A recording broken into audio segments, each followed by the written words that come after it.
हरे कृष्णा कृष्णा कृष्णा कृष्णा हरे हरे, हरे राम राम राम हरे हरे।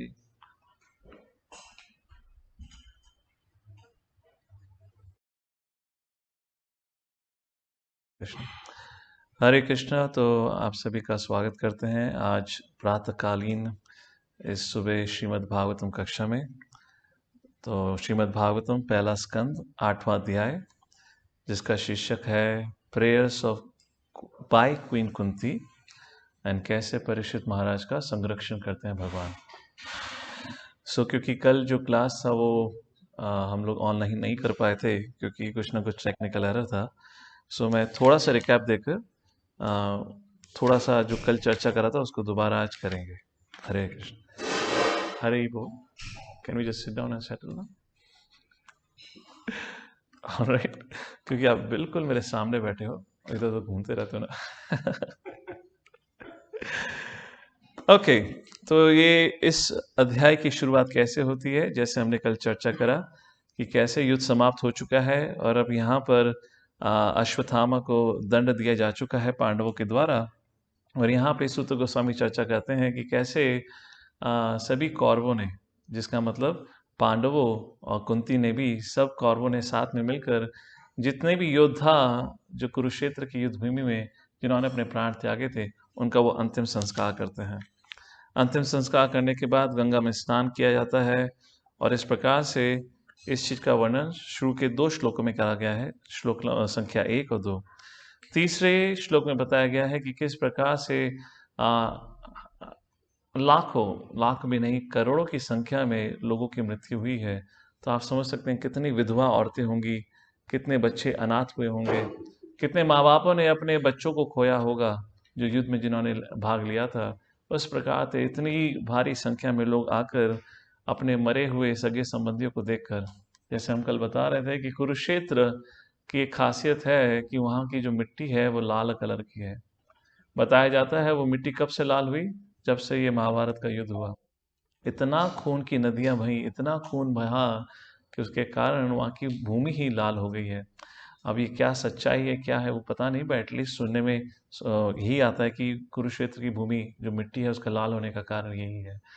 तो मैं ये इसलिए बताने का प्रयत्न कर रहा हूँ कि आप समझिए कि जब गंधारी, जिसने 100 के 100 पुत्र खो दिए हैं, बाकी पत्नियां जिन्होंने अपने पति को गवा दिया, और वो अन्य माताएं जिन्होंने अपने बच्चों को गवा दिया, जैसे कि द्रौपदी, जैसे कि Subhadra, सुभद्रा's son Abhimanyu, he was killed there.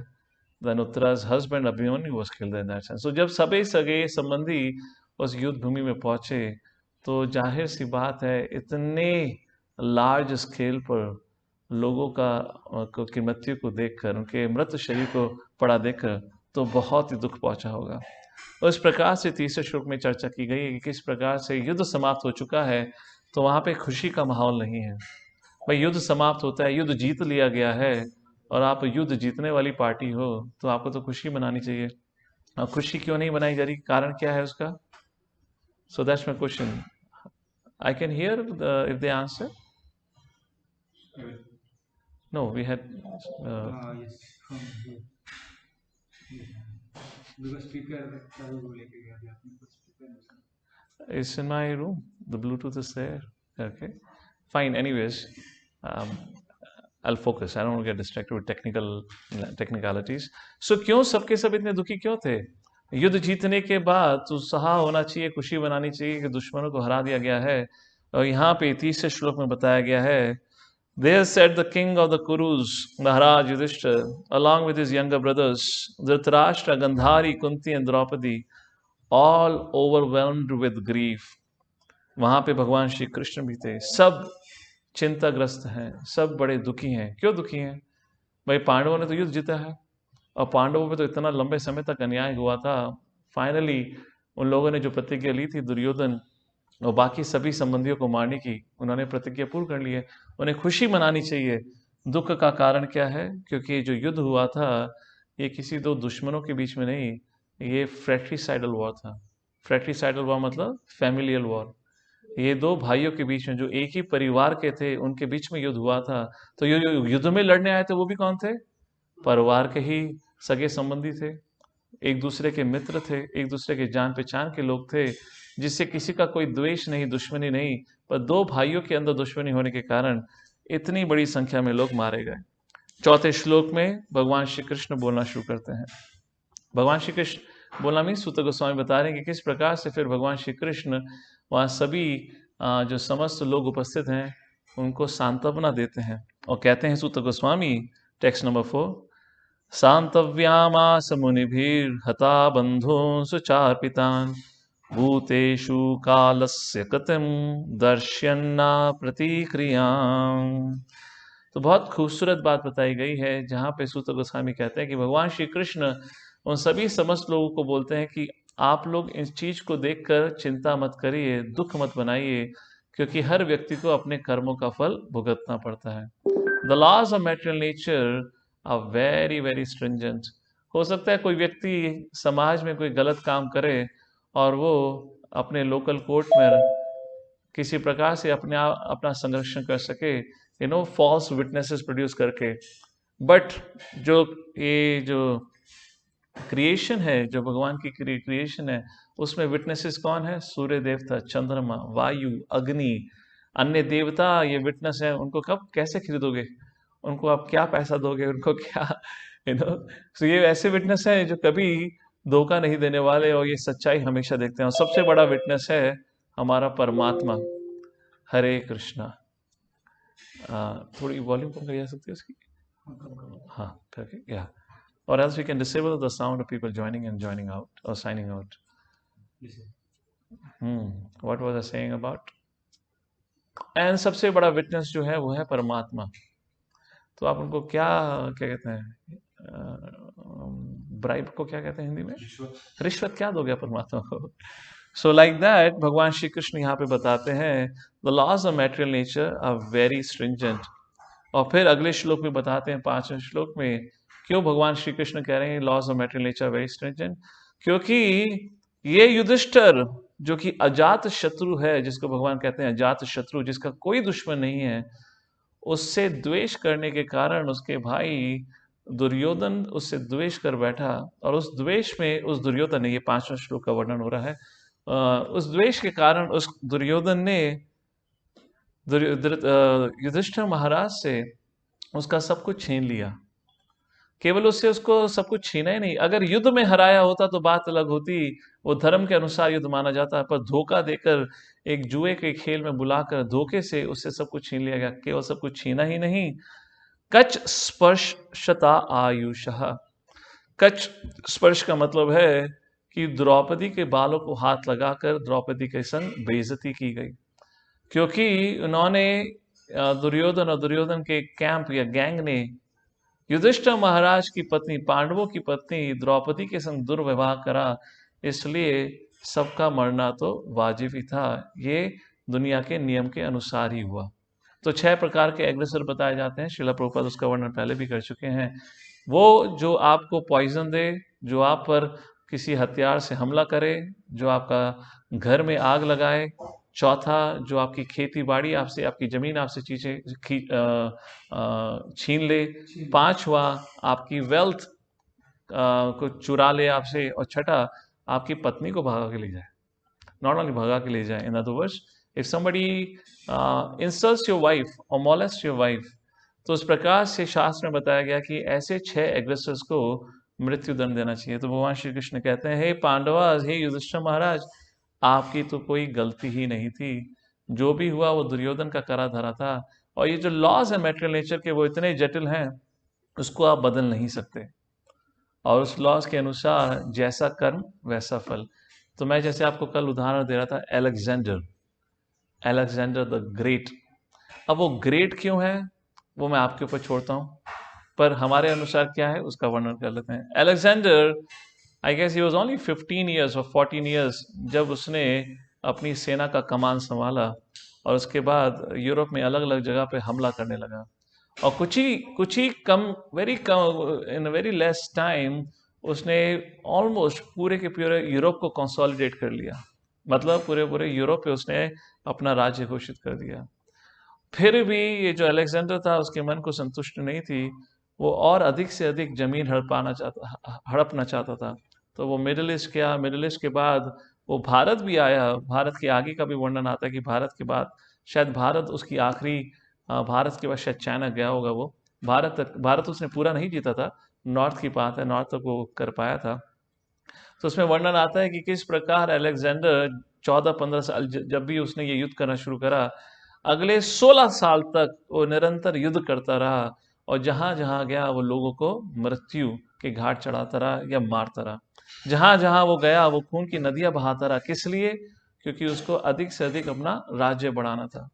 वो इस प्रकार से कुकर्म करता रहा। अंत में क्या हुआ? सिर्फ 32 साल का था वो अलेक्जेंडर, जब उसको किसी बीमारी के कारण उसकी मृत्यु हो गई। उसके बारे में अलग अलग कहानियां हैं कि अलेक्जेंडर की मृत्यु कैसे हुई, पर हम इसी उदाहरण को मान के चलते हैं कि उसका बीमारी होने के कारण उसकी मृत्यु हो गई। अलेक्जेंडर, उसको टाइटल दिया जाता है अलेक्जेंडर द ग्रेट। अब वो ग्रेट किस लिए कहा जाता है? लोग उसको इसलिए ग्रेट कहते हैं क्योंकि उसने बड़ी ही कम उम्र में इतना सब कुछ कमा लिया। अगर आप शास्त्र के नजरिए से देखें तो उसको टाइटल मिलना चाहिए अलेक्जेंडर द ग्रेट का नहीं, अलेक्जेंडर द ग्रेटेस्ट फूल, दुनिया का सबसे बड़ा गधा। हिंदी में कहते हैं इसलिए मैं गधा कह रहा हूँ, वरना मूर्ख कहा जाता है। Excuse me for my language, but north में कहा जाता है। कोई मूर्ख होता तो क्या क्या बोलते हैं? गधा कहीं का। Okay, so I am speaking Bhagavatam language. Bhagavatam में सेकंड कैंटो में आता है मूढ़ास, एसेस। ऐसे शब्द का प्रयोग बहुत बार हुआ है, तो ऐसा का मतलब गधा ही होता है ना। तो हम पारंपरिक तरीके से गधा बोल रहे हैं, गाली गलौच नहीं कर रहे हैं। So why Alexander the greatest fool? Because उसने करा क्या? अपना जीवन पूरा बर्बादी तो करा। अपने जीवन के 16-18 साल वो केवल खून बहाता रहा। उसने जीवन में पाया क्या? कुछ भी नहीं। फाइनली उसकी मृत्यु हो गई उसके कर्म के फल के अनुसार। जिस कारण भी उसका मृत्यु हुआ, उसको अगला जन्म किसका मिला वो भगवान ही जानते हैं। इसी प्रकार अगर आप महाभारत में देखें तो Duryodhan the greatest fool, Karna the biggest fuel, fuel नहीं फूल, सॉरी, एंड धृतराष्ट्र, वो तो फूल का भी बड़ा फूल। ना कर्ण को क्यों मैं कह रहा हूँ द बिगेस्ट फूल? बिकॉज भगवान श्री कृष्ण जब कर्ण से मिलते हैं उससे पहले कर्ण से कहते हैं, आप दुर्योधन का कैंप छोड़ के पांडवों के कैंप में चले जाइए। मैं आपको वचन देता हूँ युधिष्ठिर महाराज आपको इस दुनिया का राजा बनाएंगे जब उनको पता चलेगा कि आप उनके वरिष्ठ भाई हैं। कर्ण कहते हैं मैं अपने दोस्तों का साथ नहीं छोड़ूंगा। तो करते करते वो टूटू हो गया। That's the whole point. Lord Shri Krishna said, Karna, please understand, अगर तुम आज दुर्योधन का साथ छोड़ देते हो तो दुर्योधन युद्ध नहीं लड़ेगा, उसकी आशा खत्म हो जाएगी, और साथ ही साथ तुम कितने लोगों का जीवन बचा पाओगे। पकड़ नहीं सुनूंगा, और उसने युद्ध करा। वही उसी प्रकार धृतराष्ट्र और दुर्योधन, वो दोनों मूर्ख थे या नहीं, जो भगवान श्री कृष्ण ने खुद जाके उनसे बोलते हैं कि मैं पांडवों की तरफ से सिर्फ तुमसे 5 गांव मांगता हूं।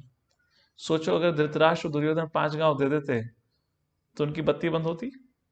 सॉरी, ये मुंबई भाषा है, उसमें जब किसी की मृत्यु हो जाती तो बोलते हैं बत्ती बंद हो गई। इन अदर वर्ड्स, उनका उनका मृत्यु नहीं होता। धृतराष्ट्र की तो युद्ध में मृत्यु नहीं हुई, पर धृतराष्ट्र को अपने पुत्रों के मृत्यु के बाद किस प्रकार से दुखी होना पड़ा। ये सब संकट उनके ऊपर नहीं आता, पर दोनों धृतराष्ट्र और दुर्योधन पांडवों को 5 गांव भी देने को तैयार नहीं थे। उस प्रकार भगवान श्री कृष्ण बता रहे हैं ये जो भौतिक दुनिया है उसके जो नियम है बड़े ही जटिल हैं, बड़े ही स्ट्रिंजेंट है। मतलब nobody can change it. आप जैसा कर्म करोगे उसी प्रकार से आपको फल मिलेगा। 5वें श्लोक पे आते हैं दोबारा। 5वें श्लोक में भगवान शिला प्रभुपाद तात्पर्य में लिखते हैं, श्लोक में बताया गया है, क्योंकि दुर्योधन और दुर्योधन की पार्टी ने तुम्हारे से तुम्हारी धन संपत्ति धोखे से छीनी और तुम्हारी स्त्री पर हाथ लगाया, इसलिए उन कर्म के कारण, उन कुकर्मों के कारण उनकी आयु कम हो गई। आयुर हरति। तो शिला प्रभुपाद तात्पर्य में लिखते हैं कि 5 लिविंग एंटिटीज का संरक्षण करना बहुत आवश्यक है। इसका मैंने कल विस्तार से चर्चा करा था क्योंकि बहुत महत्वपूर्ण है, तो थोड़ा रिपीट करते हैं ये। Can I interact with the audience ना? So, if anyone would like to answer, they can. I hope they have the ability to unmute themselves. So, मेरा पहला प्रश्न, शास्त्र के अनुसार कौन से 5 जीवात्माएं हैं, लिविंग एंटिटीज हैं, जिसका संरक्षण करना सबका कर्तव्य है? What are these 5 living entities?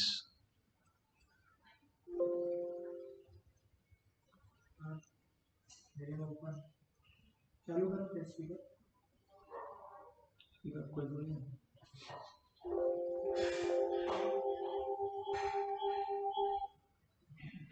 मुझे बता जैसे ब्राह्मण काउस होगा Okay, by the way, the sound is enabled today. If anyone आप में से कोई बोलना चाहता तो बोल सकता है. That'll be quicker.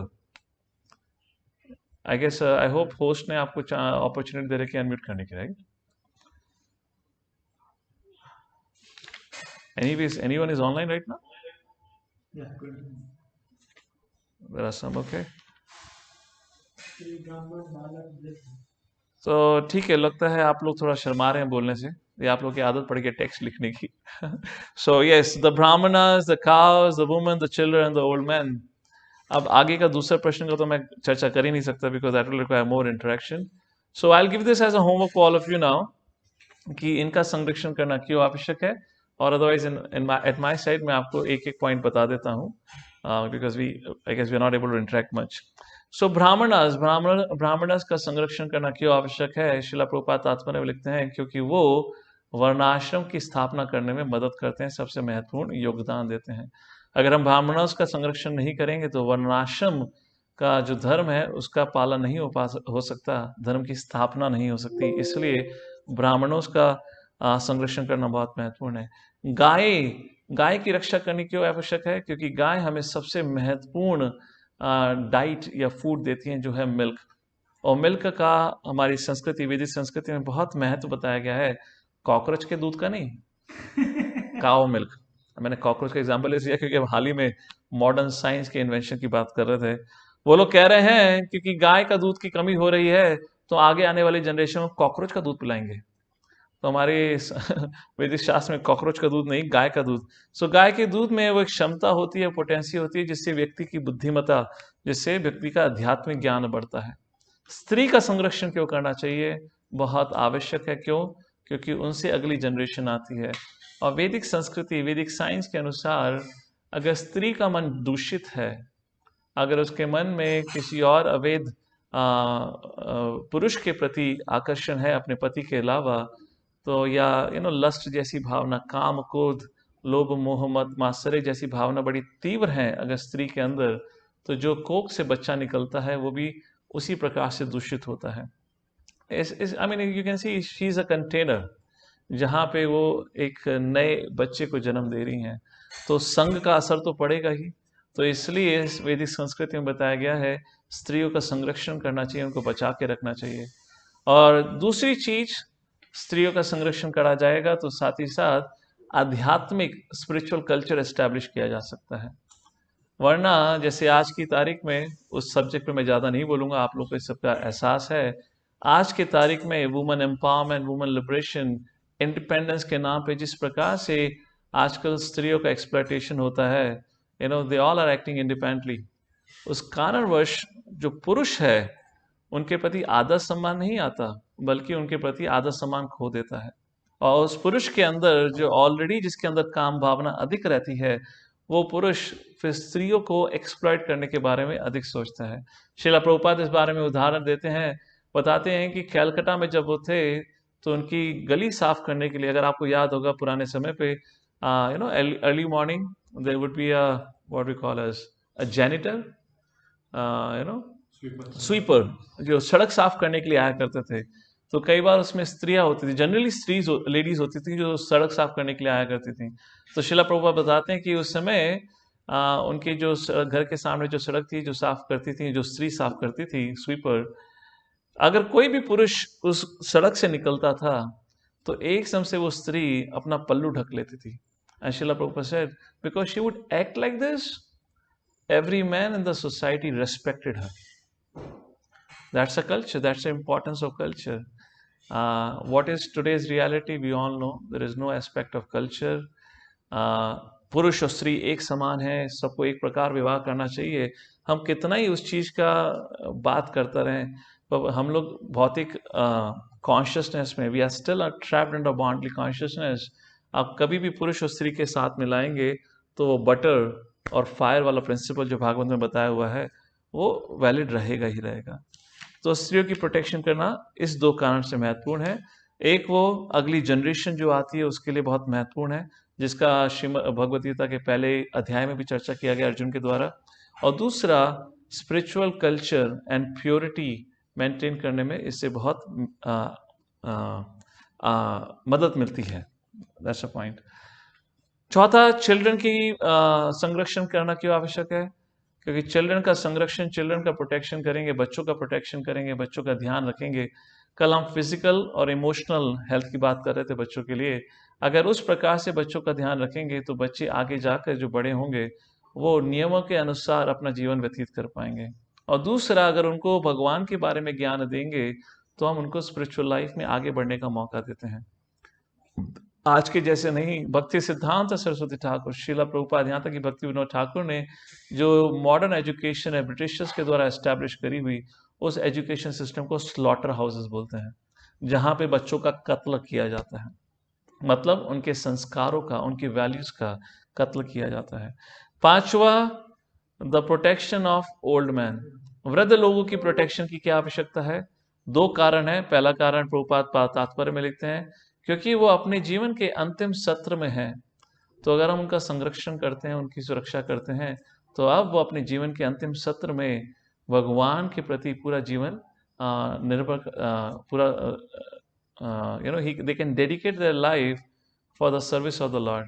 पर अगर अब वृद्ध सभा एज में जाकर उनको चिंता है कि मेरे खाने की चिंता है, उनको रहने की चिंता है, अपने कपड़े की चिंता है, उनको अपनी बेसिक नीड्स की चिंता है, तो व्यक्ति कहाँ किस समय भगवान पे ध्यान लगा पाएगा?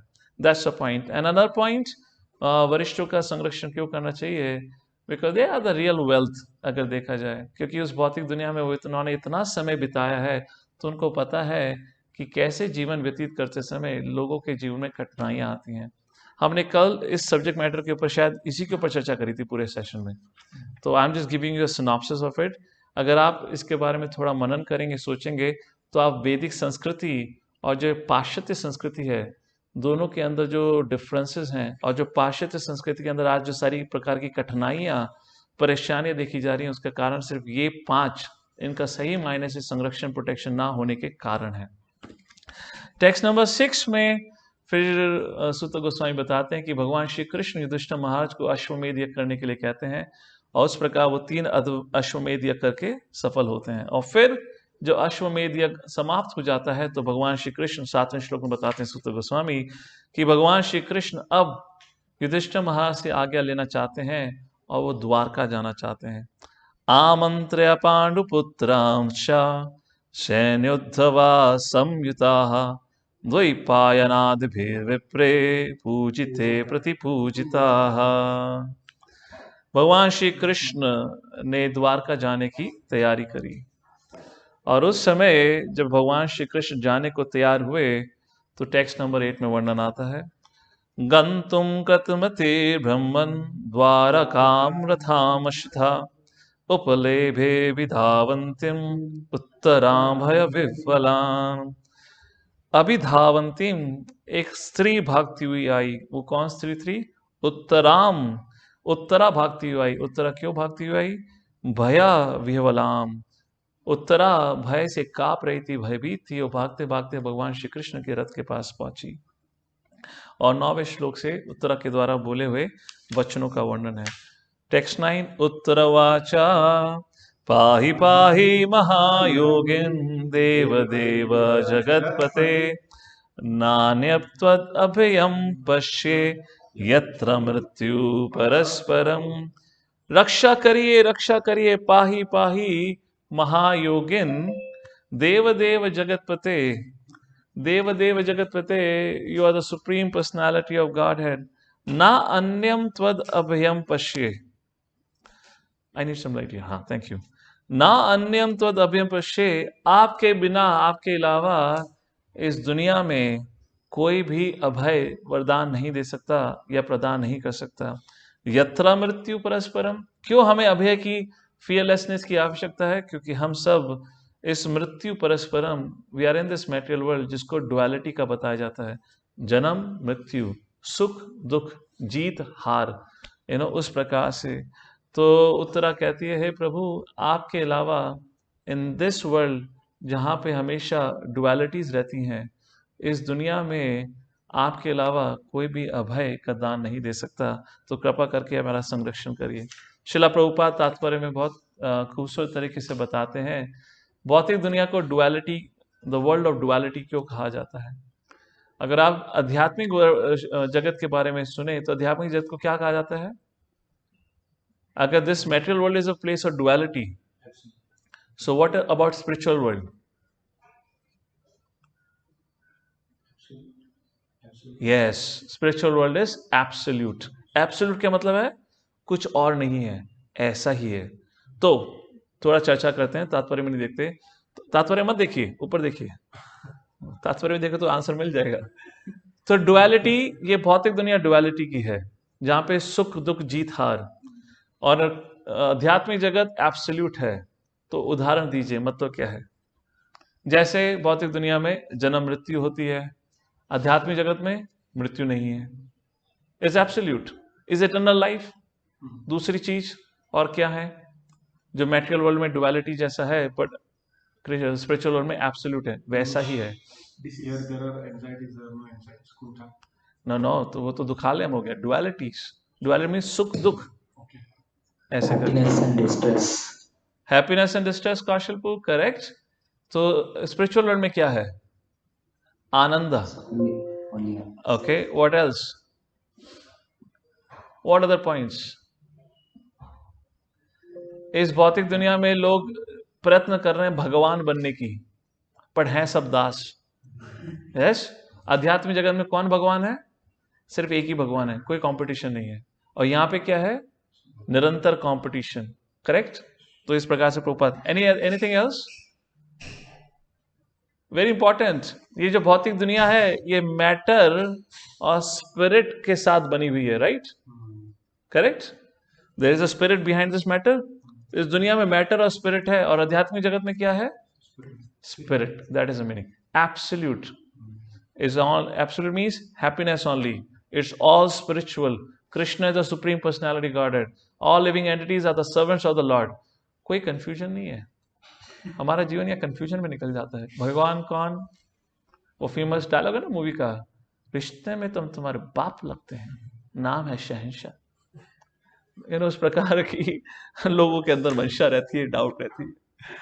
टेक्स्ट नंबर 10, अभिद्रवति मामीशा शरस्तप्ता यशो विभु, कामं दहतु मां नाथा मामे गर्वो निपात्यताम। उत्तरा बोलती है भगवान से, अभिद्रवती माम ईशा, हे प्रभु, हे ईशा, हे भगवान अभिद्रवती, मेरी तरफ क्या आ रहा है? शरस तपता यशो, सरस मीन्स आयरन, लोहे का एक बाण मेरी तरफ छोड़ा गया है। कामम दहतु माम नाथा, वो मेरी तरफ बढ़ते आ रहा है प्रभु हे नाथ। मामे गर्भो निपात्यताम, बट वो मेरे को मारने के लिए नहीं आ रहा। वो किसको मारने के लिए आ रहा है? मेरे पेट में जो गर्भ है, जो नवजात शिशु है, उसको मारने के लिए आ रहा है। कृपा करके मेरा संरक्षण करिए। आप चाहें दहतु माम, मुझे जलने दीजिए, बट मेरी गर्भ का संरक्षण कर लीजिए। Text number 11। Now text number 11 to 14, भगवान श्री कृष्ण, सूत गोस्वामी बताते हैं कैसे भगवान श्री कृष्ण ने उत्तरा का संरक्षण करा। सूतवाचा उपधार्य वचस्तस्या भगवान भक्तवत्सला, अपांडवम इदम कर्तुम द्रोणरस्त्रम अबूद्यता। तो सूत गोस्वामी बताते हैं भगवान श्री कृष्ण जो भक्त वत्सल हैं, जिनको भक्त बहुत प्रिय हैं, जैसे ही उन्होंने उत्तरा की अपील सुनी, वो तुरंत समझ गए द्रोणरस्त्रम अबुद्यता, ये द्रोण का पुत्र अश्वत्थामा के द्वारा छोड़ा हुआ ब्रह्मास्त्र है, जो पांडवों के या कौरवों के जो आखिरी अंश हैं, अंश ही कहेंगे ना, अंश जो है वंश को आगे बढ़ाने के लिए, उनको मारने के लिए भेजा गया है। Text number 12। फिर पांडवों ने क्या किया? जब पता चला कि इस प्रकार उत्तरा के जो गर्भ है उसको मारने के लिए बाण ब्रह्मास्त्र छोड़ा गया है। Text number 12। तरी एवात्मनि श्रेष्ठा, तरी एवात्मनि श्रेष्ठा। तो सूत गोस्वामी, हे मुनि श्रेष्ठा, सौनक आदि ऋषि को संबोधित करते हुए बोलते हैं, पांडवा पंच सायकान, पांडवा पांचों के पांच पांडव अलर्ट हो गए, सतर्क हो गए। आत्मनोभिमुखां दीप्तान आलक्ष्यास्त्राणि उपादधु, अस्त्राणि आलक्ष्यास्त्राणि। जब उन्होंने देखा कि वो ब्रह्मास्त्र उत्तरा की तरफ बढ़ता आ रहा है, अस्त्राणि उपादधु, अपने पांचों पांडवों ने अपने समस्त अस्त्रों को उठा लिया ताकि वो उससे उस ब्रह्मास्त्र का सामना कर पाए। Text number 13। वैसनम वीक्ष्य तत्तेषाम् अनन्या विषयात्मनाम् सुदर्शनेन स्वास्त्रेण स्वानं रक्षा विदधात् विभु। तो भगवान श्री कृष्ण ने क्या किया? जब भगवान श्री कृष्ण ने वैसनम वीक्ष्या, वैसनम बहुत बड़ा खतरा, विक्षया मतलब देखा, जब भगवान श्री कृष्ण ने देखा कि उनके भक्त के ऊपर बहुत बड़ा खतरा आ चुका है। अनन्या, कैसे भक्त? अनन्या, जो उनके शुद्ध भक्त हैं।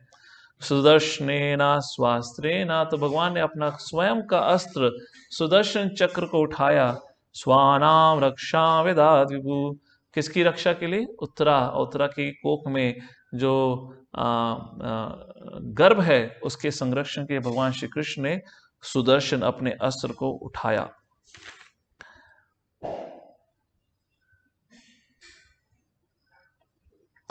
ओह यस, बहुत इंपॉर्टेंट पर्पट है, इस पे चर्चा करेंगे अभी थोड़ा विस्तार से। ये मैंने कल नहीं करा था जानबूझ के, ताकि कोई रिकॉर्डिंग नहीं थी, so I thought will do today. Text number 13 का तात्पर्य में चर्चा करेंगे। आप पैराग्राफ, ये जो तात्पर्य है उसके अंत में जाइए, उसके एंड से 6ठी या 7वीं लाइन से मैं पढ़ना शुरू करूंगा, जहां पे प्रभुपाद लिखते हैं।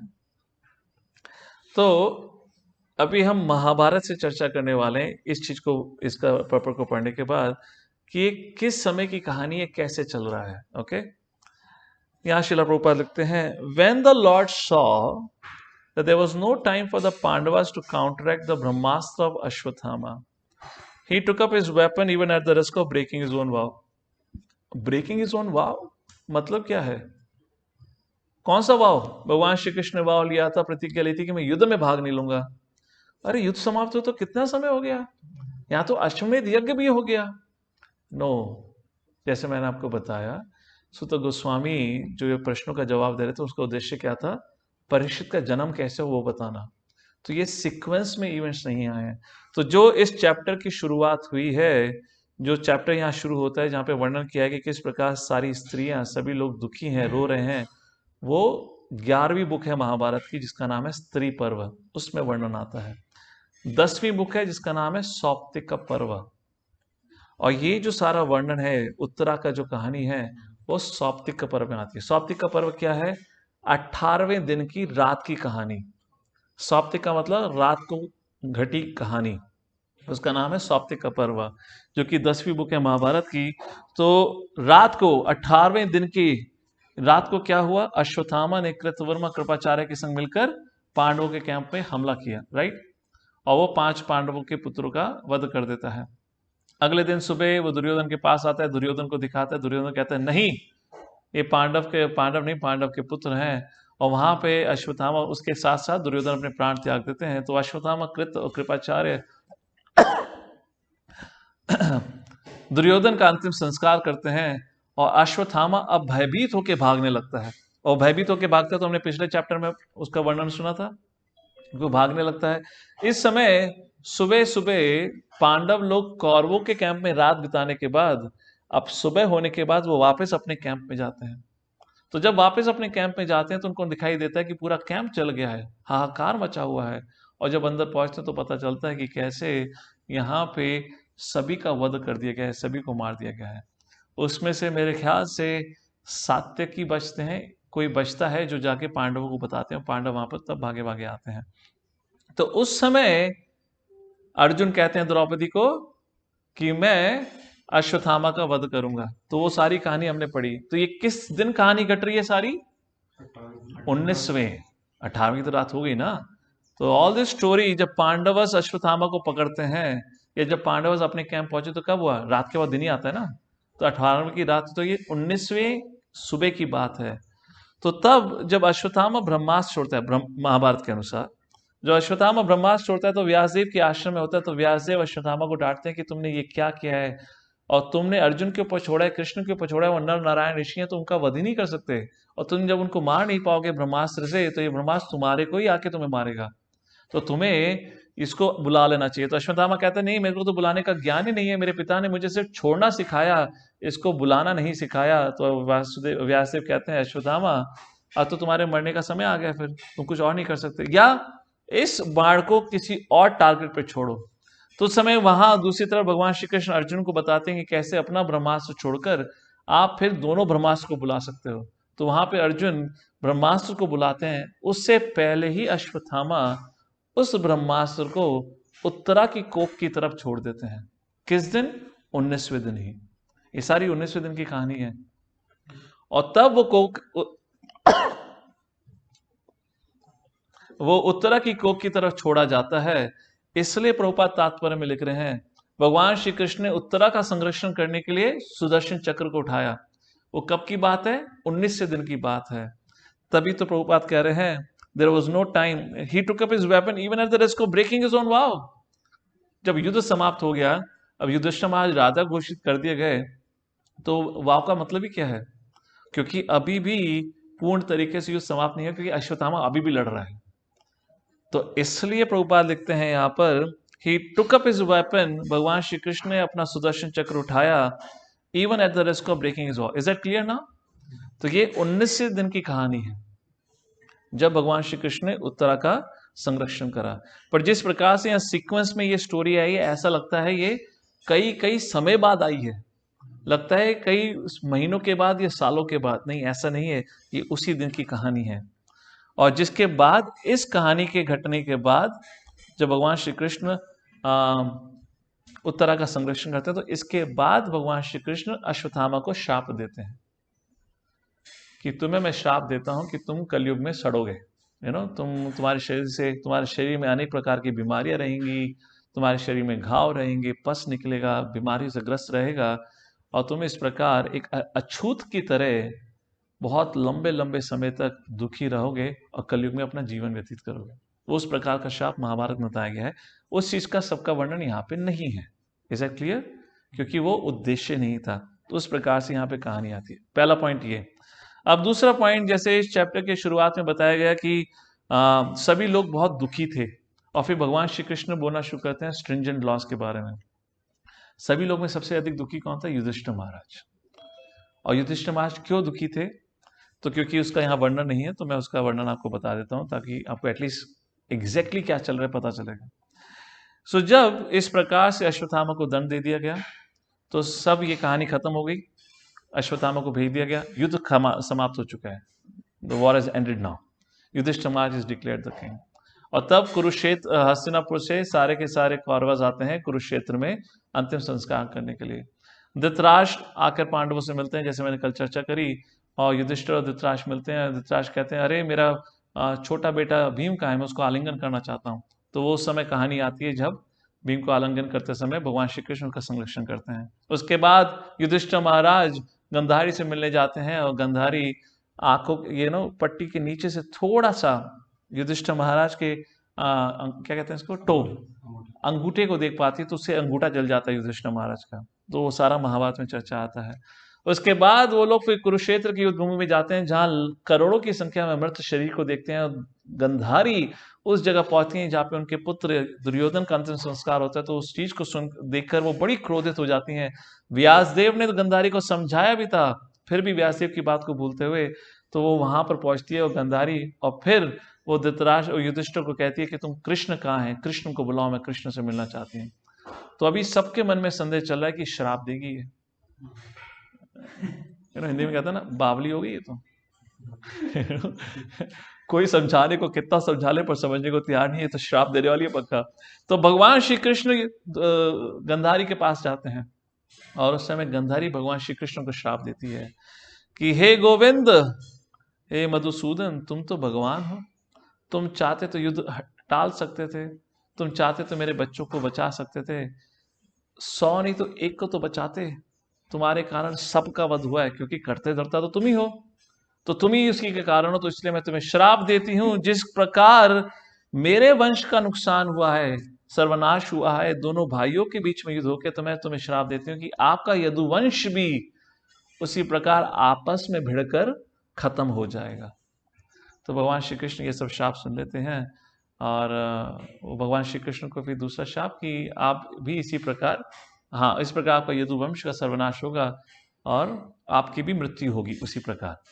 तो भगवान श्री कृष्ण सबको सुन लेते हैं। सुनने के बाद कहते हैं, हे माते गंधारी, मैं आपका बहुत आभारी हूँ।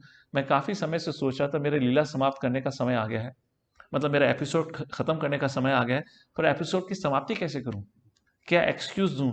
तो आपने मुझे अच्छा एक्सक्यूज दे दिया है। चलिए यदु को आपस में भिड़ा के ही उनका संहार करेंगे।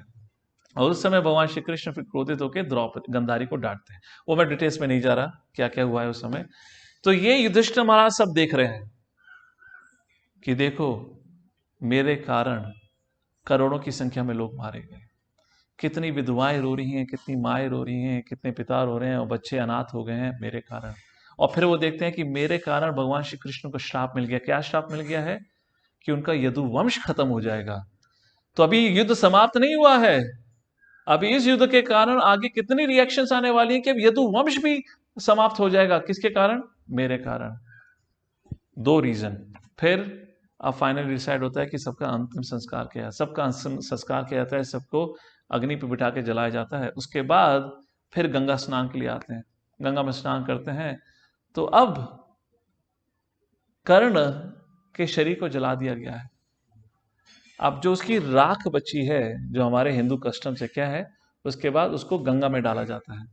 तो यहाँ पे युधिष्ठिर महाराज अपने सभी जो समस्त पांडवों के कैंप के जो भी थे योद्धा, उनके तरफ से उनके राख को गंगा में बहा रहे हैं। इधर से कौरवों के कैंप से, कौरवों की तरफ से सब बहा रहे हैं। बचा कौन? कर्ण। कर्ण को अंतिम संस्कार कौन करेगा? उसका रिलेटिव करेगा, उसका भाई करेगा, कोई करेगा? अब उसके जितने बच्चे थे, भाई तो कोई था नहीं, जितने बच्चे थे युद्ध में मारे जा चुके थे। बाप का अंतिम संस्कार कौन करता है? बेटा करता है। अब स्त्री तो करेगी नहीं, करेगा तो कोई भाई या बाप, बेटा या उसके पिता, वो कोई भी नहीं है वहां पर। तो उस समय कुंती विवश होकर युधिष्ठिर को बोलती है, युधिष्ठिर तुमने सबका अंतिम संस्कार किया, एक का भूल गए। युधिष्ठिर बोलते हैं, माता प्रॉपर मैनेजमेंट करा था, टोकन लगा रखे थे, नंबर 1, नंबर 2, नंबर 3, जितना पेपर दिया था उसके अनुसार सबको मैंने टिक मार करके सबका अंतिम संस्कार करा, कौन रह गया? एंड देन मदर कुंती से, कर्ण। कर्ण? मैं क्यों अंतिम संस्कार करूं उसका, मेरा क्या लिस्टा है? एंड देन कुंती सेड, हे युधिष्ठिर, वो तुम्हारा ज्येष्ठ भाई है। ये तीसरा झटका लगा युधिष्ठिर महाराज को, और युधिष्ठिर महाराज तो चिल्ला पड़े।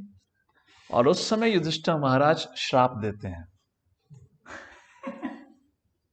किसी को ज्ञात है जिसने महाभारत सुनी थी, क्या श्राप दिया युधिष्ठिर महाराज ने? Let us ask our Akashvani audience, anyone who is online, do they remember Yudhishthira Maharaj ने क्या श्राप दिया था? हरे कृष्णा प्रभु जी। Can I know your name, who is speaking? Yeah I can hear you. Deepali. Yes yes, Deepali. प्रभु जी, Yudhishthira Maharaj cursed the women that they will never be able to keep any secret, and Yes. they will have to speak out simplest, the smallest secret also. Yes, बहुत महत्वपूर्ण lesson है, हाँ? सावधानी बरतिए। तो युधिष्ठिर महाराज उस समय क्रोध में आके बोलते हैं, हे माँ कुंती, तुम कैसे इतने समय तक इस रहस्य को बचा के रख पाई? इसलिए क्रोध में आके बोल देते हैं कि आज के बाद कोई भी स्त्री किसी भी रहस्य को नहीं छुपा पाएगी। सो मदर कुंती युधिष्ठिर को चर्चा करती है, उस सब विस्तार में चर्चा आता है। तो ये तीसरा झटका था, अभी चौथा झटका लगने वाला है। तो मेरे ख्याल से नारद मुनि आते हैं वहां पर, नारद मुनि युधिष्ठिर से चर्चा करते हैं। युधिष्ठिर महाराज नारद मुनि से पूछते हैं, कर्ण कौन है, क्या सब? तो नारद मुनि सब कुछ बताते हैं। और उस समय आई गेस नारद मुनि या भगवान श्री कृष्ण, मुझे इस समय ध्यान नहीं आ रहा, महाभारत में वर्णन है। उस समय युधिष्ठिर महाराज पूछते हैं कि भाई ये बताइए कि कर्ण को मुझे मारने का इतना अवसर था, कर्ण को नकुल और सहदेव को मारने का अवसर था, कर्ण को तो यहां तक कि भीम को एक दिन मारने का अवसर मिला था, पर कर्ण ने हम चारों भाई को मारा नहीं, हरा दिया, परास्त कर दिया, पर मारा नहीं, पर वो अर्जुन की जान के पीछे पड़ा था। ऐसा क्या कारण था? भाई प्रश्न भी सोच समझ के पूछने चाहिए, उनके रहस्य बड़े ही खतरनाक हो सकते हैं। अभी युधिष्ठिर को नहीं पता था क्या वो सुनने वाले हैं, तो उस समय नारद मुनि ने बोला कि एक और रहस्य रह गया, वो भी बता देता हूँ। युधिष्ठिर बोले क्या रहस्य है? मेरे ख्याल से this is conversation between Narad मुनि युधिष्ठिर। नारद मुनि ने कहा, हे युधिष्ठिर, युद्ध शुरू होने से पहले आपकी माँ कुंती कर्ण से मिली थी जाकर। Yudhishthira was already angry at Kunti, and he said, "She met Karn?" And Naduni said, "Yes." और कुंती ने कर्ण को बताया था कि कर्ण तुम्हारा बड़ा भाई है। And युधिष्ठिर और क्या बोला? और फिर कुंती ने कर्ण को बोला था कि आप पांडवों के कैंप में आ जाइए, पर कर्ण ने वो स्वीकार करने से मना कर दिया। और क्या हुआ था? और फिर कुंती ने कहा था कि कर्ण, तुम मुझे वचन दो कि तुम मेरे पुत्रों को नहीं मारोगे। Yudhishthira Maharaj, he is a kshatriya, you cannot, वो कोई कायर व्यक्ति नहीं है, तो यू कैनॉट टॉलरेट कि कोई उनके जीवन की कोई भीख मांगे। और क्या हुआ? तो फिर नारद मुनि कहते हैं कि उस समय कर्ण ने कहा कि हे माता, मैं वचन देता हूं कि तुम्हारे 5 पुत्र जीवित रहेंगे। कौन से 5 पुत्र? या तो 4 पांडव और मैं 5वां कर्ण, और या 4 पांडव प्लस 5वां अर्जुन। मैं वचन देता हूं, मैं अर्जुन के अलावा किसी का वध नहीं करूंगा। अरे बाबा, अरे बाबा, अब तो युधिष्ठिर महाराज ने बोला, सब गया तेल लेने, ये दुनिया भ्रष्ट है, ये दुखालय में शाश्वत निश्चित हो गया, मैं जा रहा हूं छोड़ के, मैं ले रहा हूं संन्यास। तो ये कहानी उस समय शुरू हुई। और ये जो ग्रीस स्ट्रिकन की बात जो स्टार्टिंग में बताई गई ना, तो यहाँ पे सूत गोस्वामी ने सिर्फ एक श्लोक में बोल दिया कि वो बड़े दुखी थे, और दूसरे श्लोक में बोल दिया भगवान ने बोला कि भाई दुनिया के नियम ऐसे हैं। युधिष्ठिर को कुछ फर्क नहीं पड़ा, और बोले तुम रखो अपने नियम अपने पास, बहुत हो गया, मैं नहीं सुनने वाला। उसका वर्णन आगे आएगा कि युधिष्ठिर किस प्रकार से कह देते हैं, नहीं मैं राजा नहीं बनूंगा। समझ आया ना? मैं तो हारना चाहिए था, मेरा तो वध होना चाहिए था, मेरे लिए किसी ने भीख मांगी, मेरे कारण यदुवंश का सर्वनाश होने वाला है, मेरे कारण करोड़ों लोगों की मृत्यु हो गई है, बच्चे अनाथ हो गए हैं, नहीं करूंगा, मैं राजा नहीं बनूंगा। उसका वर्णन आगे आएगा। तो इस प्रकार से कहानी चलती है, और यहाँ पे इस प्रकार से उत्तरा का एपिसोड समझ आ गया, किस प्रकार से उत्तरा का एपिसोड आता है, उस प्रकार से ये सीक्वेंस में है। So that's the whole detail. और अब आगे भगवान श्री कृष्ण उत्तरा का संरक्षण कैसे करते हैं, वो कहानी आगे जारी रखते हैं। ऑल राइट, किसी का इस चीज पे कोई डाउट? कैसे स्टोरी लाइन रही है महाभारत की, क्या चल रहा है यहाँ पर? कौशल गुरु जी, हरे कृष्णा गुरु जी। He can ask, speak up the question, right? Hare Krishna. Yes, Prabhu. Yes, Kaushal. Prabhuji, I just wanted to clarify if it is the 19th day when this Brahmastra was shot by Ashwatthama, then it is mentioned that the Lord prepared to depart for Dwarka. At that time, Uttara came. Yeah, so that is not exactly the thing what is happening. So there's a little mix up of story. So this is not what exactly it is. यहाँ पे जो बताया गया है Suta Goswami, lord के lord was about to depart. It's not like that lord about to depart, because right Uttara की कहानी के बाद कुंती की कहानी आने वाली है. Right after Uttara episode Kunti का एपिसोड आने वाला है. तो जब भगवान एक्चुअली अश्वमेध यज्ञ संपन्न होने के बाद, अश्वमेध यज्ञ नहीं, अश्वमेध यज्ञ से पहले की बात है. उस समय जब जा रहे थे, okay let me tell you what happens. So Ashwatthama, ये सारा एपिसोड खत्म हो चुका है. युधिष्ठिर महाराज नहीं मानते कि मैं राजा बनूंगा, तो भगवान श्री कृष्ण कहते हैं कि चलो हम भीष्म पितामह के पास जाएंगे. तो अगले जो अध्याय 2 अध्याय हैं, अब अगले जो इसमें, वो भीष्म पितामह के बारे में है. और उन अध्याय का नाम है शांति पर्व और अनुशासन पर्व महाभारत में, जो 12वीं और 13वीं किताब है महाभारत की. तो जब भीष्म पितामह युधिष्ठिर महाराज को सांत्वना दे देते हैं, समझा देते हैं कि तुम राजा बनने चाहिए, तुम्हें राजा बनना चाहिए, तो युधिष्ठिर महाराज रेडी हो जाते हैं यहाँ राजा बनने के लिए, वापस आते हैं और फिर वो राज्य करना शुरू कर देते हैं. उसके बाद चौथा जो बुक है, 14th बुक जो है महाभारत, उसका नाम है अनुगीता. नो, अनुगीता नाम नहीं है। 14th बुक का नाम क्या है? Mahabharata. Anyways, so 14th book of Mahabharata जिसमें है, उसमें वर्णन आता है कि किस प्रकार युधिष्ठिर महाराज राज्य करते हैं, और युधिष्ठिर महाराज के संग भगवान श्री कृष्ण कुछ समय के लिए और रुकते हैं, और उस समय के बाद तब भगवान श्री कृष्ण युधिष्ठिर महाराज से कहते हैं कि अब मैं जाना चाहता हूँ। और उस समय युधिष्ठिर महाराज भगवान श्री कृष्ण को आज्ञा दे देते हैं। उस सब का मैं विस्तार में नहीं जा रहा। तो तब जब भगवान श्री कृष्ण जाने के लिए तैयार होते हैं, तो उस समय माँ कुंती भगवान श्री कृष्ण के पास आती हैं और उनसे प्रार्थना करती हैं, कहती हैं कि हे प्रभु, आप कुछ और समय रुकिए। ये उस समय का वर्णन है। और उस समय भगवान श्री कृष्ण माँ कुंती से आज्ञा लेते हुए वहां से चले जाते हैं। फिर वो जाते हैं द्वारका। उसके बाद वर्णन होता है अश्वमेध पर्व का, जहाँ पे वो अश्वमेध यज्ञ करते हैं युधिष्ठिर महाराज, और युधिष्ठिर महाराज अश्वमेध यज्ञ करते हैं, तो उसके लिए वो भगवान श्री कृष्ण को बुलाते हैं। तो दोबारा भगवान श्री कृष्ण हस्तिनापुर आते हैं। तो यहाँ पे थोड़ा स्टोरी मिक्सअप किया गया है। एज अ सेड, सूत गोस्वामी का उद्देश्य है ये बताना कि परीक्षित महाराज का जन्म कैसे हुआ है। तो परीक्षित महाराज के जन्म की स्थिति को बताने के लिए वो चीजों का विस्तार कर रहे हैं संक्षिप्त में। तो इसलिए थोड़ा उस प्रकार से ये घटना मिक्स हुई है। Is that okay? और जो कुंती महारानी की जो प्रार्थनाएं हैं, ये प्रार्थनाओं का वर्णन महाभारत में नहीं है। महाभारत में सिर्फ इतना वर्णन है कि कैसे कुंती महारानी भगवान श्री कृष्ण के सामने आती हैं और भगवान श्री कृष्ण से प्रार्थना करती हैं। बड़े ही विस्तार से, सारांश में उसका वर्णन है। यहाँ पे क्योंकि इसका उद्देश्य, श्रीमद् भागवतम का उद्देश्य ही भगवान की महिमा का वर्णन है, तो जो एक्चुअली जो विस्तार रूप से वर्णन हुआ है, जो घटना घटी थी, उसका विस्तार यहाँ पे किया गया है श्रीमद् भागवतम में। तो यहाँ पे श्रीमद् भागवतम में जो डिटेल्स का वर्णन है, उन अधिकतर डिटेल्स का वर्णन महाभारत में नहीं है। कारण क्या है? क्योंकि यहाँ पे जो भक्तों का भगवान के प्रति भक्ति थी, उसका वर्णन अधिक रूप से किया गया है। और यहाँ पे वो बाकी धर्म अर्थ काम की जो डिटेल्स है वो हटा दी गई हैं। महाभारत के अंदर वो उद्देश्य है, तो महाभारत के इस प्रकार से स्टोरी प्रेजेंट की गई है। But this is how the story line functions. Got the point, Kaushal Prabhu?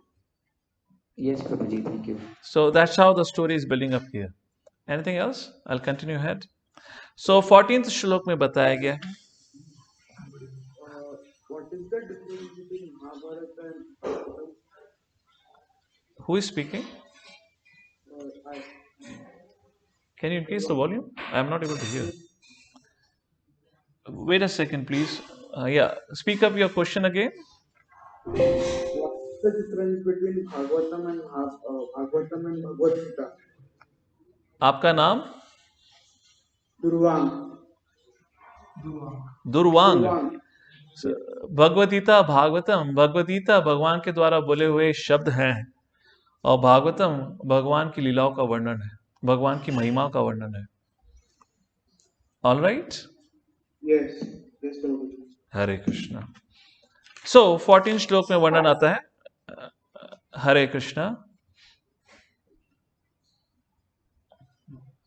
Okay, let me just finish 2-3 verses, ये एपिसोड खत्म हो जाएगा, फिर will take your questions if there are any.